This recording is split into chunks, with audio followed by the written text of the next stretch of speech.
What's up, my friends? This is Dante with Dante's Boxing Gym, coming to you live with a new episode of Welcome to Boxing.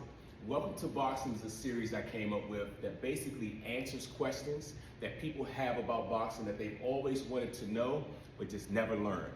Today's question is, what is the purpose of jabbing in boxing? My answer to that is a wonderful question to ask. The answer I'll give you is it could be a number of different reasons why jabbing is important to boxing. I'll say there's typically, I would say, two primary reasons. One is to be able to deter people from coming at you by basically doing a number of different type of jabs. You can have a jab where you're just kind of like flicking a jab, where you're just kind of just turning your hand, bringing your shoulder forward, rotating your hand inward, and just kind of landing on either your index and middle finger knuckle or all four of your front knuckles, depending on how you throw the jab. Sometimes people can go from having their lead hand kind of like facing toward their cross hand or their backhand and just kind of turning it about a quarter of the way in. So that kind of flicking action, just like this, is kind of like a little deterrent. People do things like being able to kind of take a step back and then jab. Sometimes people can do a fleeting jab, which is basically just throwing your lead hand forward and kind of taking a step to the side and back towards your backside. So that's one way, kind of like evading punishment coming towards you. Another way is trying to actually pursue damaging somebody or trying to be offensive and trying to come forward and attack them. So what happens, I would say, like, there's different type of ways people can throw a jab coming forward.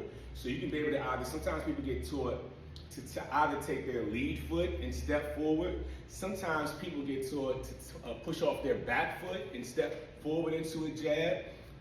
Sometimes people do things like trying to step forward and jab at the same time.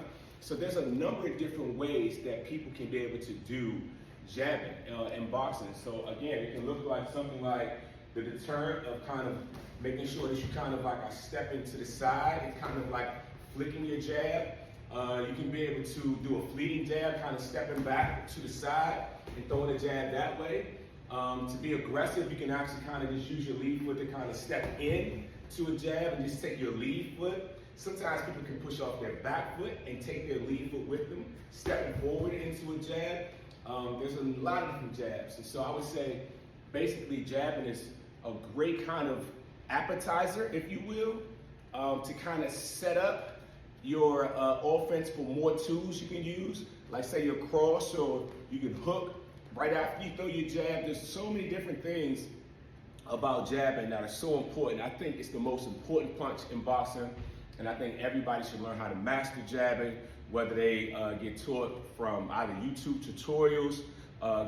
Best way to do it is coming into a boxing gym and actually get trained by a really good coach that really knows how to be able to teach technique. And so, yeah, I would say jabbing is very important in boxing.